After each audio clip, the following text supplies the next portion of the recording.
Today, I'll walk you through how to remove lines in Google Docs, even if you're a total beginner or just need a quick refresher. By the end of this guide, you'll know exactly how to eliminate those pesky lines so you can create a cleaner, more professional document. First, let's start by heading over to Google Docs. Open your preferred web browser and navigate to the Google Docs homepage.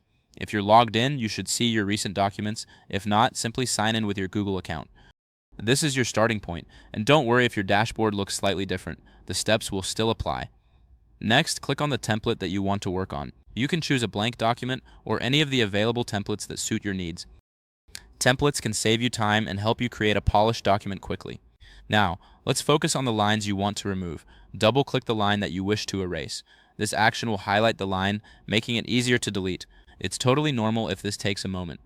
Just ensure you're clicking directly on the line. Once the line is highlighted, simply press the backspace key on your keyboard. This will remove the line instantly. You should see the line disappear, leaving your document looking much cleaner. And there you have it. You've successfully removed lines in Google Docs. Remember, this process is simple and can be repeated for any lines you wish to eliminate in the future. If this helped you out, please give the video a thumbs up. If you run into any issues, leave a comment below. Subscribe for more actionable guides. Thanks for watching.